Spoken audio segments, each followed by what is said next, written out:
for the next hour, Thomas Campbell, author of My Big Toe Trilogy. Tom Campbell began researching altered states of consciousness with Bob Monroe at Monroe Laboratories in the early 1970s, where he and a few others were instrumental in getting Monroe's laboratory for the study of consciousness up and running. These early drug-free consciousness pioneers helped design experiments, developed the technology for creating specific altered states, and were the main subjects of study all at the same time. Campbell has been experimenting with and exploring the subjective and objective mind ever since. He joins us tonight to talk about a variety of topics that we're going to be exploring with higher consciousness. So welcome, Tom. Welcome back, actually. This is the second time we've had you on the show. Yes, thanks, Hillary. My pleasure to be here.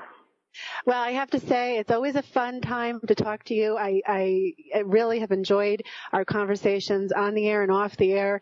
And for those of you listening, Tom is also a fellow cast member of mine in the Path series. And we are releasing, actually, this month, the second DVD in the series, The Path, Multiple Dimensions. So we're going to be talking about a lot of things that have to do with those subjects tonight. I have a lot of great questions. And we are also live tonight. And if you have a question that you would like to ask Tom or myself, you're welcome to call in. The number is 888-235-7374. So Tom, let's kind of jump in. I've been wondering this, and I know some people may be wondering too, why did you choose My Big Toe as the title for your book? Well, toe is a theory of everything, and this is a theory of everything, and it's a big picture theory of everything, which means not only does it have to explain science and things like quantum mechanics and relativity, which are physics, which is where the original word toe came from, as a theory of everything. It was those trying to combine relativity and quantum mechanics under one description, one set of understandings. So it does that, but it also does consciousness and metaphysics and other things. So I called it a big toe. And then I put the my in front of it because until it's your experience, it can't be your knowledge. You can't really, what can we say? We can't really evolve your consciousness. You can't understand at a profound level until it's your experience. If you just read about it in a book, it's something you can believe or not believe, but it becomes your reality once it's your experience. So the my there is not to reflect, oh, it's mine, and I did it. The my there is to say that to make it your own experience is required. And is it also bringing the person experiencing life back to themselves as the creator of their experience as well? Yeah, that's a good way to put it. We as consciousness, in many ways, create our own reality. A silence. Did you want me to go on with that? Oh, I thought you were. I thought you were going to continue. Well, I can, yeah. There's lots of ways that we create our own reality. One is because all of our reality is basically data. All the things that come into our eyes and ears and touch and so on. It's just nerve impulses and electrical signals and that kind of stuff. Light. It's all information. It's all data. And we have to interpret the data. And how we interpret that data is very individual. Depends on our experience. Depends on where we come from, our beliefs, our knowledge, all sorts of things. So how we interpret the data defines our reality. So yes, we do have some objective data, but then we have a lot of subjective interpretation. We also have feedback. So, if we, let's say, are very kind and understanding and big-hearted people, then we find that people like us and like to be around us and enjoy us. And if we're just the opposite, if we're mean and unfriendly people, then people don't treat us very well. They stay away from us or they say mean things about us. So that way we create our own reality as well.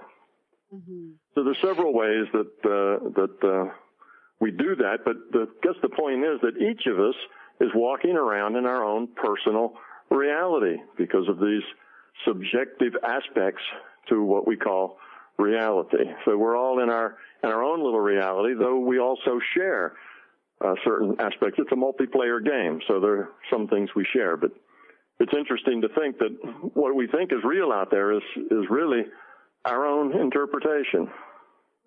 And what do you say to people who find themselves in groups, sharing common interests and common goals and kind of linked up to the same belief systems? How does that work? Welcome back. Hello. Looks like the computer just went to zap. We had some technical difficulties. Apologize. So before we went to an unscheduled break, we were talking about the data sets that people form according to their belief systems. And my question to you before we lost you was, what happens when we have groups of people that form kind of around an idea or a belief system? How would you describe that in your frame of reference within what you teach? Well, we are all netted with each other. We all communicate with each other all the time, and particularly those people that we're associating with and interacting with. And all this is done in a nonverbal, and I don't mean body language. I mean, non-physical when I say nonverbal as well. So when you have groups of people together, these groups, if they're all working on something that reinforces each other, whether it's good or bad, they tend to pull each other up or drag each other down, depending on which way they're headed. So you have a mob, and that's a kind of mob psychology. Everybody's dragging each other down to the lowest common denominator. Or you have a group of people working on peace and love and caring and taking care of others and that sort of thing, and they all just pull each other up. They all feel better and more successful at what they're doing by working together. So that's an artifact of consciousness being netted. We share. A group actually forms what's called a group consciousness, which is kind of the vector sum of all the individual consciousness that are in the group. And they encourage each other. Yeah, and how would one consciousness in a group like that change and shift the group consciousness? Well, they would do that by offering, a better way of looking at something. And just by being there, by their example, by what they're doing and what they're saying, they can influence that group. Their input, their thoughts are being traded back and forth all the time. They just have to make those thoughts appealing to the other members so that the other members kind of pick them up and go with them. So it's a matter like most things. It depends not so much on what you have to say as it is on how you say it, how you present it. So if it's something that the group likes and they resonate with it, then the group will tend to move in that direction. If it's not, it doesn't matter whether it's right or wrong or good or not good. If it's not something that group resonates, then they won't attach to it. Mm-hmm. Do you believe that certain forms or expressions of consciousness have higher and lower vibrations of energy? Well, that gets into this word vibration. I think that's a metaphor.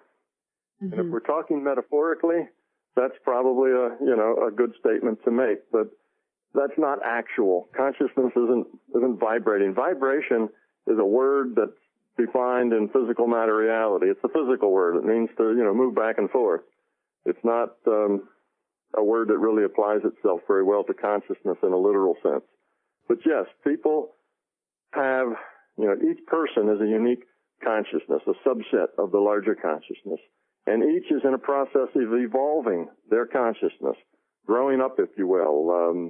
You might say increasing the quality of their consciousness, becoming more spiritual. There's lots of ways to say that. Becoming love. In my books, because I'm a physicist, I also get technical with it and call that, lowering the entropy of the consciousness. Mm-hmm. But all of these things do make one consciousness, different than another, because there are different levels of this evolution. And the more evolved, the lower the entropy, the more you are like love, then the more influence, the more power you have, the more, other people look up to you and will tend to follow your lead. So yes, it does make a difference. And if you want to describe that as, levels of vibration, then that's a metaphor that works for a lot of people. Mm-hmm. Do you find sometimes that the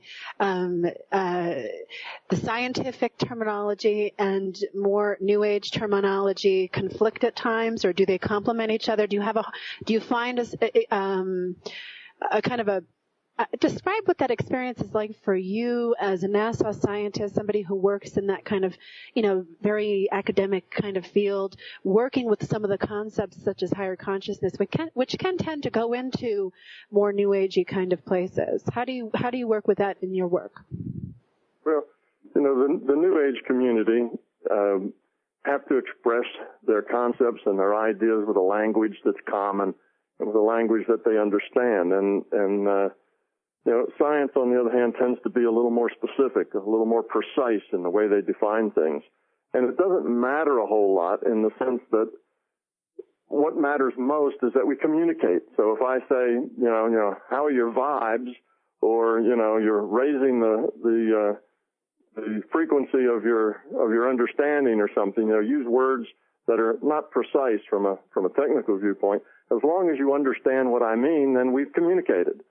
So it's that sort of thing. I won't say these words are wrong and people shouldn't use them. They're fine as long as they're communicating. But the words tend to be fuzzy and nonspecific, and they're metaphors, and they give you an idea of what's being talked about without really being specific.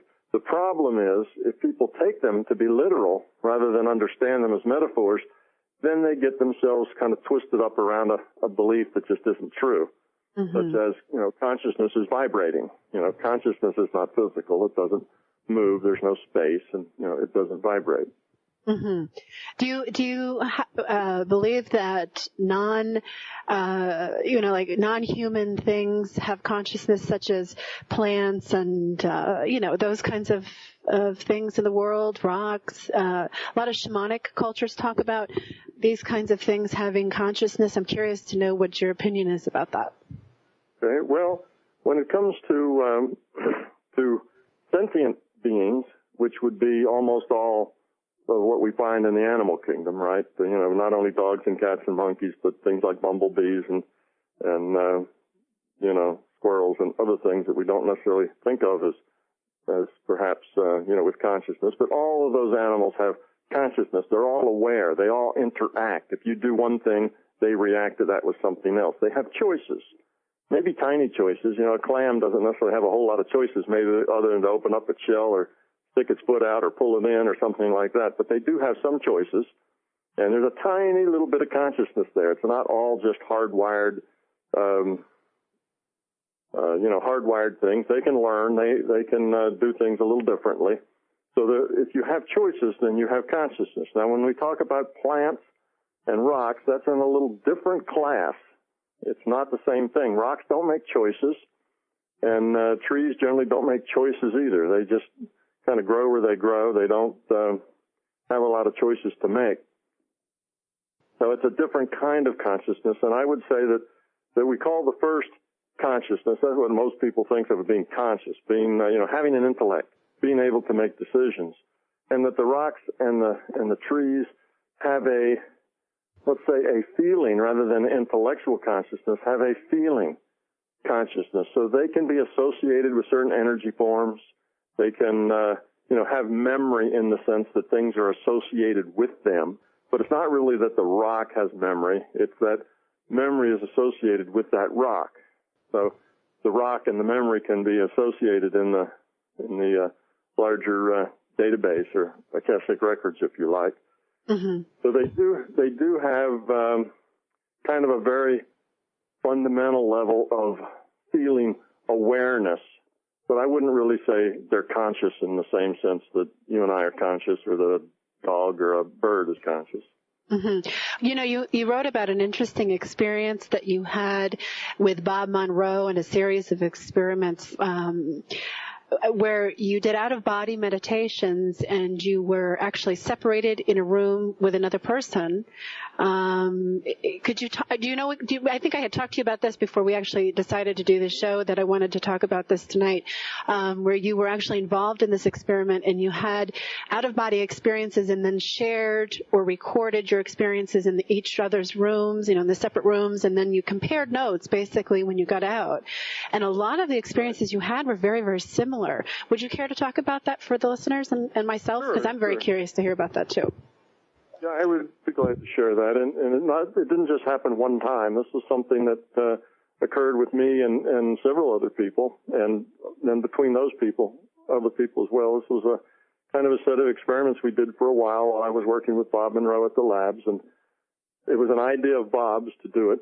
The person that I first had this experiment with was Dennis Menerick, and he and I were kind of Bob's scientists at large at his lab. So we came out and very routinely, 3 or 4 days a week, we would come out for 4 or 5 hours, 6 hours sometimes, and help Bob man and instrument his lab.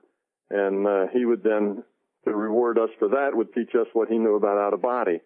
And after a couple of years of this, to where Dennis and I were, switching in and out of body pretty much at will, and had been doing exploring and healing and, reading numbers off of blackboards and other kinds of tests, because testing was what was important.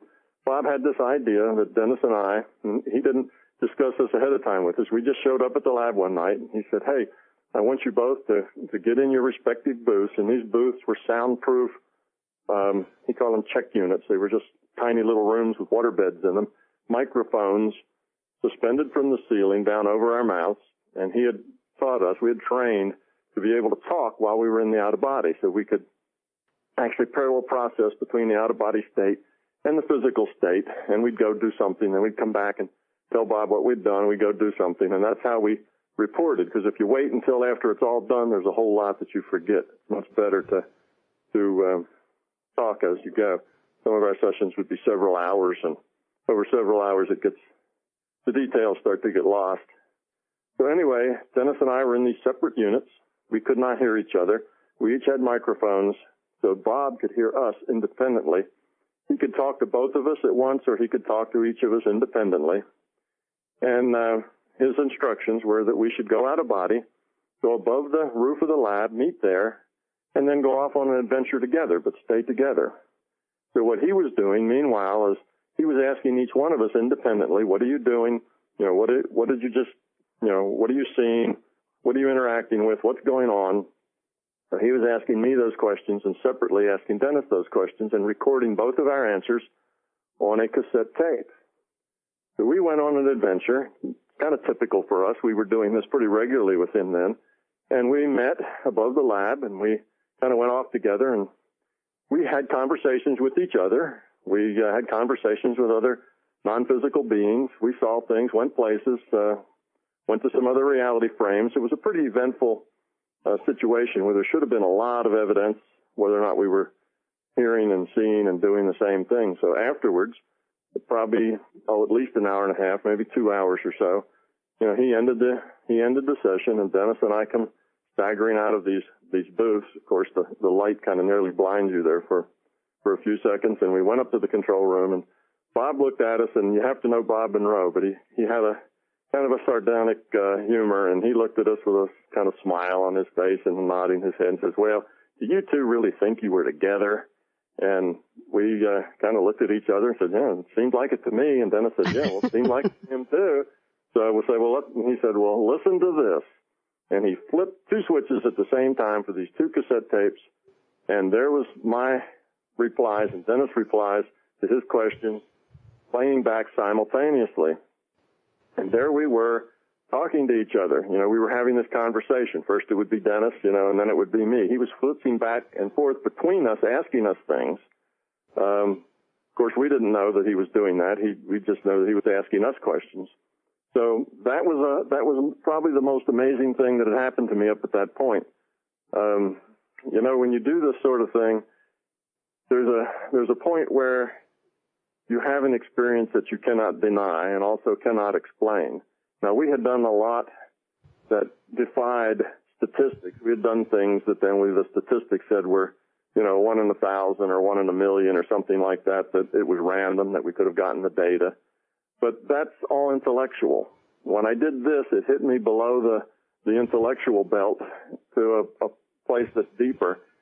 And that was kind of the big turning point for me.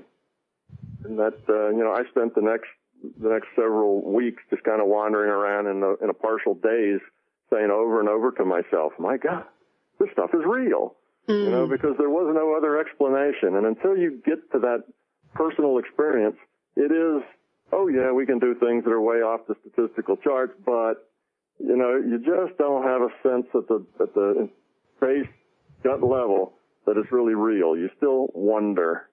And this was a big turning point for me. And it didn't turn out to be that big of a deal for Dennis. He remembers it pretty well, but it wasn't the big cathartic aha moment for him that it was for me. And then I did the same thing maybe a couple of weeks later with who was then Nancy Lee Honeycutt. That was Bob's stepdaughter, and who's now Nancy Lee Monagle, Joe Monagle's wife. And we had a similar kind of thing. We went up and met and went off and had experiences, and then later the experiences just laid out perfectly. We were having the same conversations and seeing the same things. So it's a thing that you can do once you get proficient, or at least two of you are proficient at Would you care to describe the technique that you use when you do this, when you work with another person? Well, in this case, our technique of going out our body together was just to meet someplace. So we would just meet in the out-of-body state, and then once we were in the out-of-body state, it was a matter of staying together, and you just do that with your intent.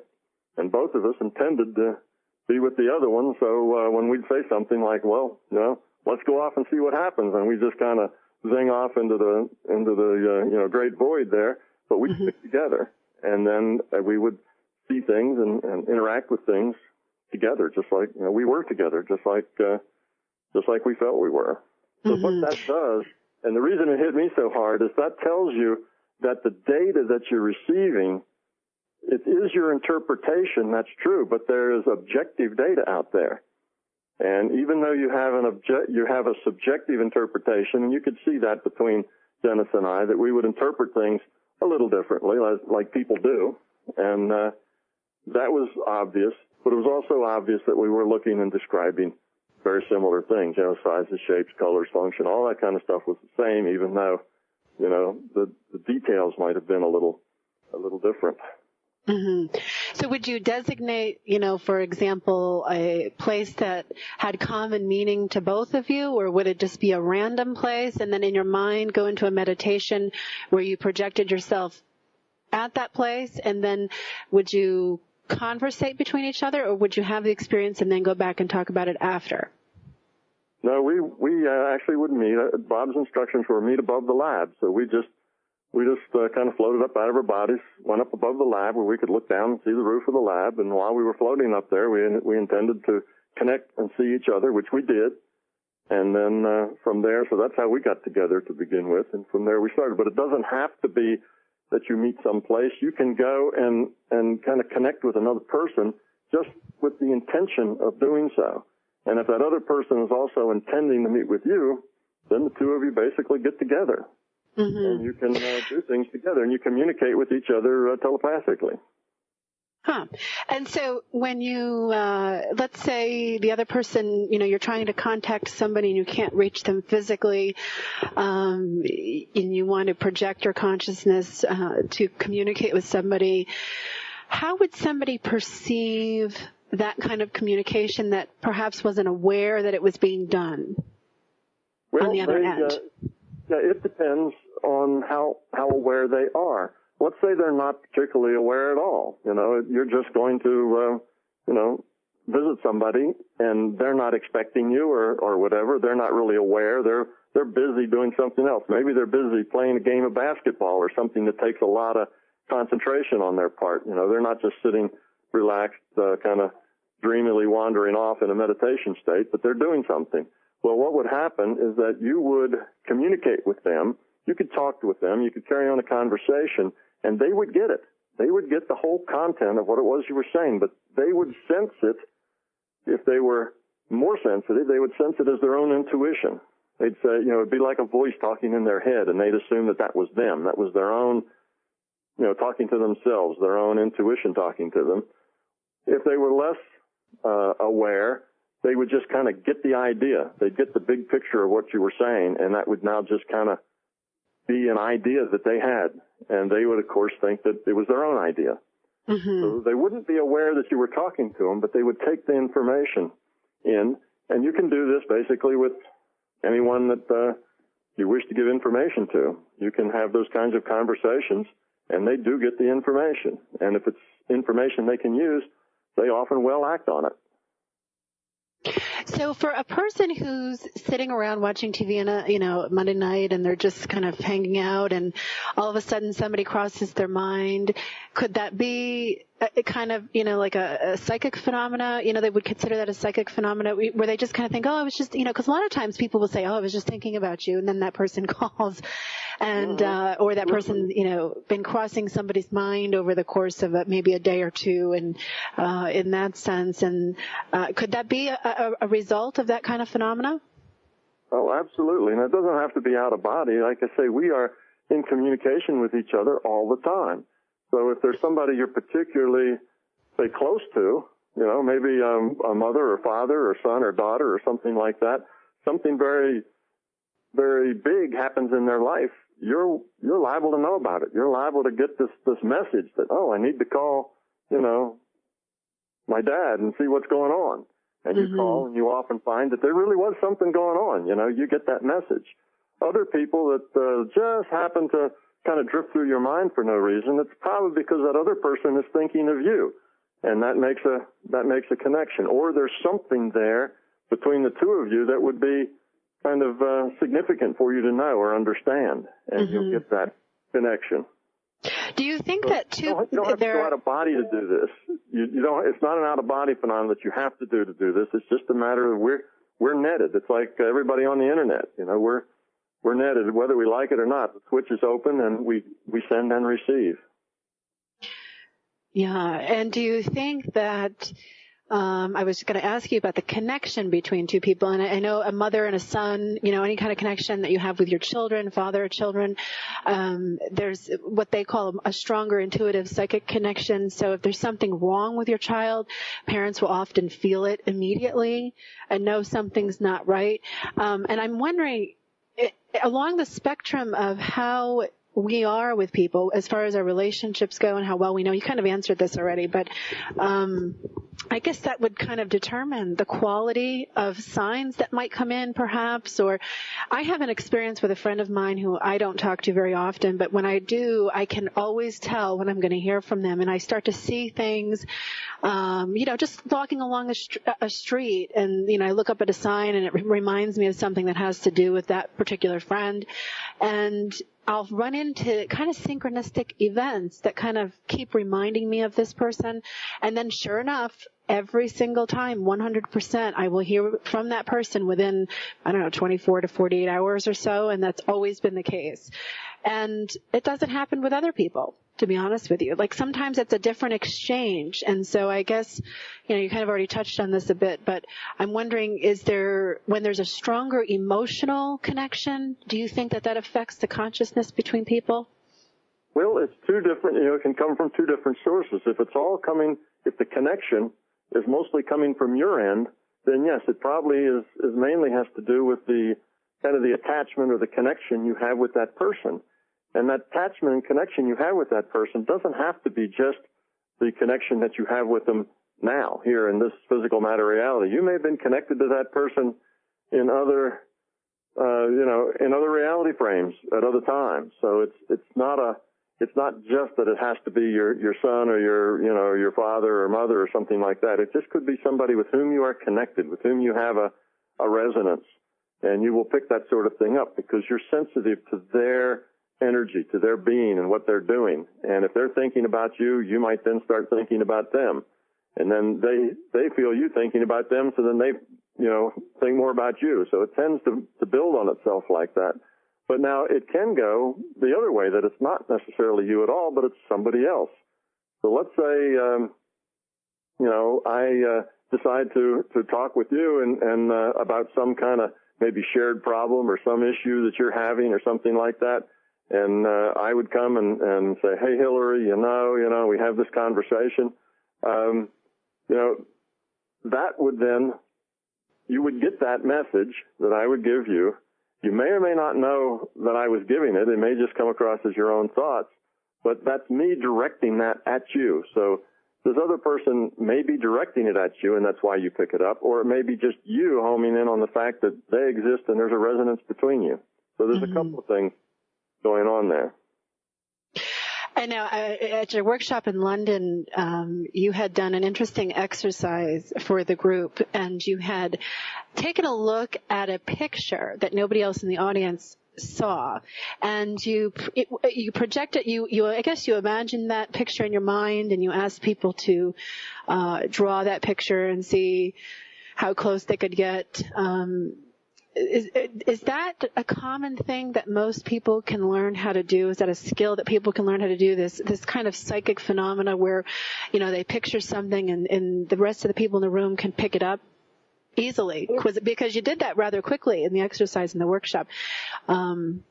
That's the first part of my question. The second part of my question, I know you have a series of workshops coming up in California, and at the end of the hour we'll get into exactly how people can find out more information about those workshops and join you. And they're phenomenal, by the way. I have to say to everybody listening, they're really, really great things to gift yourself with if you're in an area, and listening to Tom talk is very, very special. But I just forgot the second part of my question. I got so excited about your workshop. But anyway, getting back to the psychic phenomena, do you consider a lot of this psychic in that sense, as far as, the remote viewing and the contacting people through consciousness? Would you consider that psychic ability? Well, yeah, in a sense, that's just a matter of how we define terms. But yes, we can say that these are communications that are not physical. There's no physical energy going back and forth. It's not electromagnetic waves or sound or, light or anything like that. This is paranormal in the sense that it's outside of what's normal. But from another viewpoint, it's perfectly normal. When you understand the big picture, we are consciousness. That is our nature. And this is a perfectly normal thing for any consciousness to do. So yes, everybody can do this. It's not just special people who are born with the talent or special people who train really hard. It's just an artifact of being consciousness that you can communicate like this, that you can remote view. Most people aren't sensitive to it. They don't pay any attention to it. It's just noise in the background. Where the training comes in, it isn't to learn how to do it. It's basically to learn how to not block doing it. Because it's going on all the time anyway. You're just not aware of it. You can become aware of it. And typically when you do these kinds of exercises, the remote viewing, the seeing the picture, something like that, it's best to do it very quickly, because people in their first few seconds, when they think about it, they're not operating on it. The problem that prevents people from being successful here is their own analytical sense. They get an image and they say, oh, well, that doesn't make sense. Like the other day I saw one that somebody else had done, and they had this little apple core in their pocket. And I guess it was Russell Targ did that. And he asked somebody, he says, I have something in my pocket. Can you tell what it is? And, of course, the first thing the person did was he drew this picture of like a flower, which was sort of the way this thing actually looked, except it was a flower inside a circle. And but then, of course, one would think, well, a flower, he obviously doesn't have a flower in his pockets. That doesn't make any sense. So then you kind of erase that and you try to do something else. But that's a problem. We tend to get very analytical. We tend to think too much. We tend to have preconceived notions. We want to make sense out of it. And that just is all the wrong things to do. You need to just have no preconceived notions, be open, and see what happens. And then you just report what happens like a scientist. You don't try to say, oh, I only want to report it if it makes sense. I don't want to look like a fool. You just report whatever happens. And if you do that enough, you'll find that you can kind of get a sense of how it is you're doing it and making that connection, and you can make the connection stronger. So that's how people get better at it. It's just a matter of practicing, but the attitude is more important than anything else. Yes, everybody can do this. Yeah, I agree with that, and I really make a point to make that one of my big messages when I deal with my events and stuff too. It's not about being special. It's not about being, able to do something other people are not able to do. Nobody's on a pedestal. This is just something that is, I really believe it's ingrained in being human. I think it's one of our pretty much natural ways of communicating with each other. Now I'm going to go back real quick to talk about something that kind of extends off what you were speaking of before with your experiments and your big aha moment when you realized that this was real. I believe you talked about meeting other beings in other, quote, dimensions that you, is that something that you've experienced yourself? Is it something that other people have experienced and you have yet to experience? What's your comment on other beings, other dimensional beings that we can communicate with in an out-of-body state? The reality is a very big thing. It's a very big thing. Our reality here, our universe, is just a tiny little speck of it. We're not at the center of it, and we're not by any means the larger part of it. We're just a little speck. Reality, as consciousness, evolves, and just like any evolving system, it basically fills every niche that can be filled with anything that can be sustained in that niche. So this is our little niche, our universe, and it's a virtual reality, but there are a lot of others. There are many, many, many other reality frames besides this reality frame, and we visit some of them routinely, like the dreaming frame. That's another reality frame that we work in. So that's two that most people get in and out of, but you'll find out that there's literally hundreds of these reality frames, and some of them are what I call physical-like, which means they have constraints. They have rule sets that constrain them to being something like our physical reality. Things have a process. You have causality there. That's obvious. And then there are other reality frames, and these are all virtual realities. Consciousness is the only thing that's fundamental. All these other frames are virtual frames. That's our universe is a virtual frame. Mm-hmm. So you have other virtual frames, like where we end up after we pass out of this frame is a virtual reality that is made particularly for transitioning from this reality. There's a little part of that we do. And then there's a larger frame that the out-of-body people travel around in. And all of these are different frames, but they're all populated. There's like I say, something, consciousness produces beings, just like our environment produces animals, plants, and other things. It fills almost every niche. So you'll find all sorts of beings. You can interact with these beings. You can communicate with them. You can go to where they live. You can join them if you like in their reality frame. And you can do that either by just kind of telepathically communicating with them, in other case you're a voice in their head, or you can actually manifest a body like theirs and go join them and interact with them in that way too. It's just something that's available to everyone to do. Yes, a lot of people do it. That's what mediums are doing when they're talking to spirits or whatever. They're connecting, in that case, probably to the database that has all the data in it, if it's particular people who have been here. But you can just visit these places. Now, the thing that's a little difficult about it, I guess I should say, is that it's your intent that gets you places. And if you don't know that something exists, how can you intend to go there?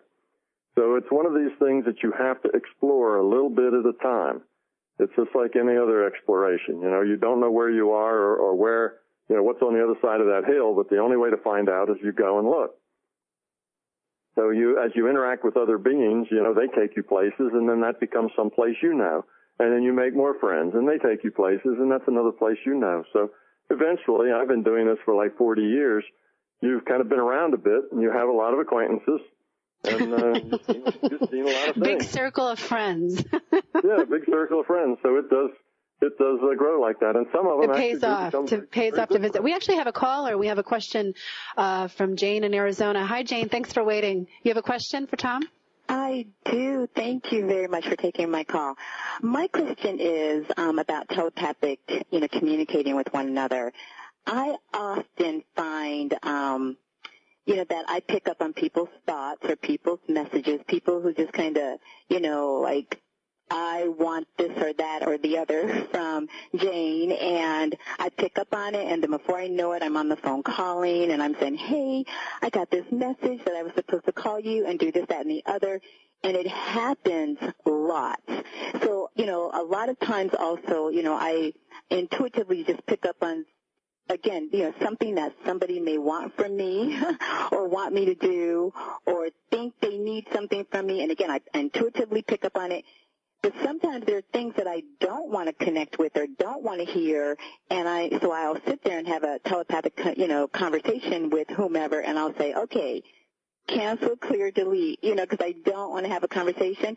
But it happens a lot, and I find that it's almost like an intuitive or an invasion, a spiritual or an intuitive invasion, and I'm just trying to figure out, like, how do I work with that? It's a great question. Okay, well, the way you work with that is you can open that channel up or you can close it down based on your intent. You don't have to receive those signals that you don't want to. You just have to form a very clear intent that anything that you are not interested in, and you can kind of give a general description of what that is, that you just don't want to hear about it, and it'll shut that down. Now, if you have an attachment to it, if you have a fear of it, if it's something that you think you cannot turn off, then you probably won't be able to turn it off, because that will be a belief, and that belief will be fulfilled. We create our own reality. So just be steady in your meditation, and when your mind is still and calm, make a very clear statement about what it is you do not want to receive. And if you keep that in your mind as you go through your day, I think you'll find that those things will get fewer and fewer and then drop off. And you can do the same thing with the things you want to receive. You have those in your mind, and that signal will get clearer and stronger. Yes, okay. I agree.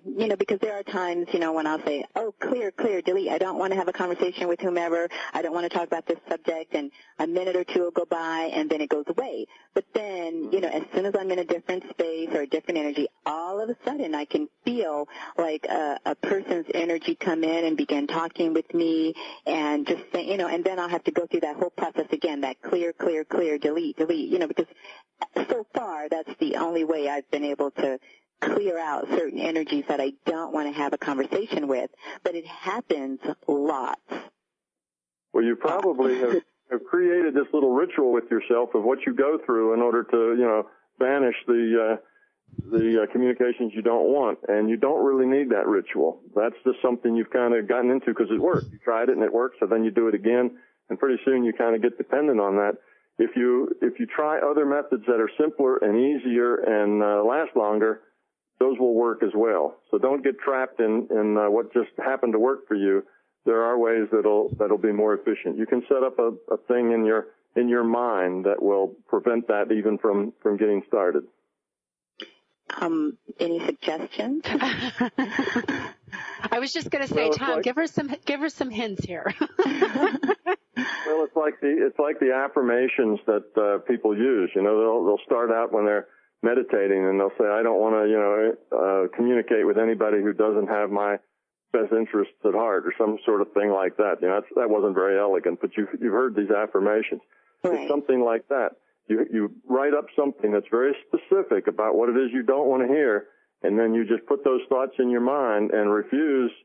You just say, I don't want to. I'm going to refuse anything that doesn't meet this criteria, and that will work. And you can just write your own.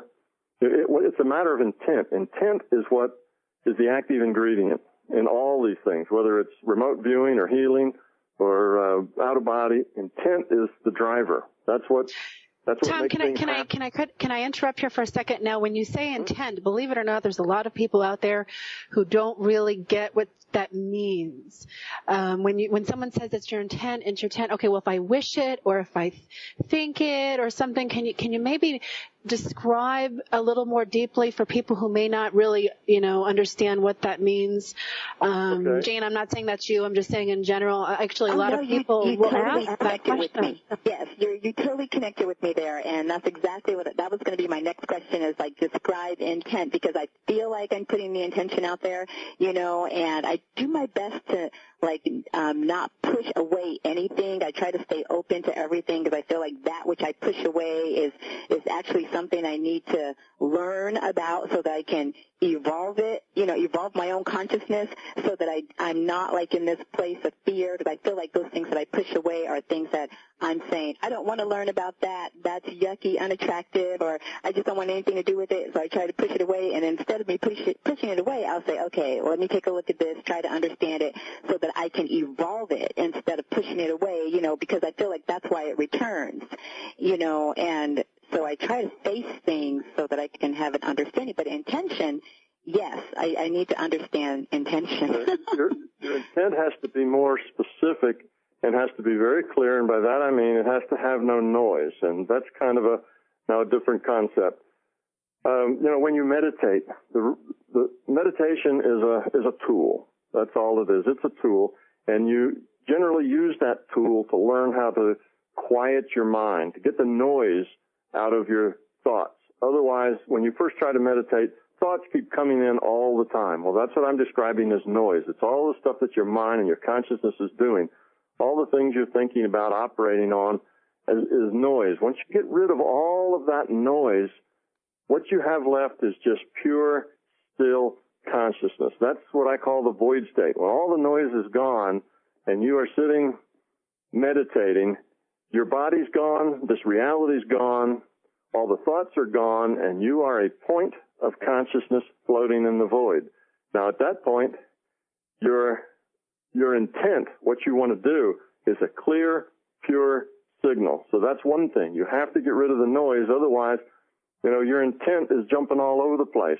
You may be thinking something, but at the same time, you've got hundreds of thoughts buzzing around in your mind, and it doesn't come out clear, and therefore it doesn't carry much power. So that's one thing. You need to get rid of the noise so that your mind is focused. The second thing is your intent has to be very precise. It has to be clear. You can't be saying, I want to be open to everything, but I don't want to be open, to everything. If you have general intents like that conflict with each other, then that's a problem. You have to say, I want to be open to these kinds of things, very specifically what it is you want to be open to, and I don't want to be open to these things, very specific, exactly what that is. As long as you have general intents, I intend to be open, well, then you're going to be open because you follow intent. If you say, I want to be closed off, then you may not get things you want. You need to be more specific than that. But first, your intent has to be very clear and very focused without noise. Otherwise, it's not it doesn't carry as much power. Yeah, what I was thinking as Tom was talking, Jane, a good example of this, in my manifestation classes, I often teach people to be very specific. A lot of people will say, well, I want a relationship. Okay, well, let's use a car. I want a new car. Okay, what color car? What kind of car? And be as absolutely specific right down to like even the most kind of, would seem unimportant kind of detail. And it helps to create, and I'm going to use different terminology because Tom and I come from kind of the same place but different male-female perspectives. I use it as, attaching cords of energy and kind of going into places where I visualize it and I bring it up and I think about it and then I let it go and I don't attach to it. And I stay clear and focused on what I'm doing. And I find that the more specific I am on the things that I want to, when I'm creating an event, I will be very specific with the intention of the event. I will be clear, and concise with a venue where it's going to be held and those kind of things. So it's kind of the same thing when we're, holding space for ourselves. One of the things I do when I'm kind of in the same situation as you, Jane, is I call in, kind of a circle of light, and I say prayer, and I say, nothing is allowed into this circle that is not of my highest good. And that seems to kind of disperse anything that, I don't want in my circle, and it keeps things out. And I visualize that as kind of like a ring of power around me that protects me, and that works for me. That's my intention, and that's what I connect to. And so maybe that might be does that help? What Tom and I we've kind of just explained the intent. Yes, most definitely, and I totally align with the whole intent thing. Totally, and I'm going to try that, with the circle of light, because again, I can be meditating, I can be cooking or cleaning or taking a drive from here to there, and then all of a sudden, I'll just have like this spiritual invasion of energy, and it's like, no, go away, I don't want to talk to you. And so I thought, okay, this is happening a little more often than I want it to happen, and I was trying to figure out how do I keep that. I don't want to have a telepathic or conversation with someone, and how can I, keep that, and, outside of calling up that person and saying, stop talking to me spiritually, intuitively, because I don't want to talk with you, which I've done, but, but it happens lots. So I was trying to figure out, aware that these things are tools. The things, the circle of light, people can put a balloon of light around them. People can erect walls that are barriers. All of these things are tools, and what the tools do is they focus your intent. That's the purpose of the tool. And you can make up your own tools. You can build a wall around yourself, or you can, have a certain sign or symbol or something that wards off, unwanted conversation. It doesn't matter the tool you use as long as that tool is something that you connect with, and therefore it focuses your intent. So again, it comes right back to intent, and many of us can't focus our intent without tools. We need these tools to give us a visualization, to give us some kind of feeling or something, and that's fine. Nothing wrong with that. So make up tools, make up whatever works, but find something that works for you. And what Hillary does might work for you or might not. You may have to experiment some until you find something that kind of resonates with you, and that would be the best choice. Yeah, definitely. That was a great question, Jane. Thanks so much for calling. I really appreciate that. I'm sure that helped a lot of people listening tonight. Thank you so much. Tom, we have about a minute left in the show, and what I usually do at the end of my shows is I ask my guest to talk briefly in about 40 seconds or less. What is your main hope for the intention of your work as it reaches out across the the world through your readers and those that listen to your lectures? What is your main hope? Well, my main hope would be that people find it useful. I see it as news you can use. Not just theory that's there to name things, but this is ideas that you can put to work in your personal life, understandings that will help you not only understand why you're here and what the point of your existence are, but how you're connected to everything else. And so that's my hope, that people will find it useful and will go use it. Well, I wanted to mention real quick before we end the show, you have some upcoming workshops coming up. You'll be speaking in Campbell, California, February 20th and 21st. Costa Mesa, California, in February of 27th and 28th, and you'll be in New York City May 1st and 2nd. So if people want to find out more information about these events, they can go to the mybigtoeevents.com, and they can find out the information on how to register and all the great events. And I highly suggest, if you have an opportunity to meet Tom in person and attend one of these events, it's well worth your time and effort to get to these workshops. So Tom, good luck with everything. I will see you in New York. I will be down there joining you in New York. And I really appreciate you coming on and taking an hour to speak to us about these great theories. And I had a lot of things I really wanted to get into, but we didn't. And so I guess we'll just have to bring you on again and talk about some of the other great stuff you're doing. An hour is so short. Well, it's our belief system. Thanks, Tom. Everybody listening, thank you so much for joining me.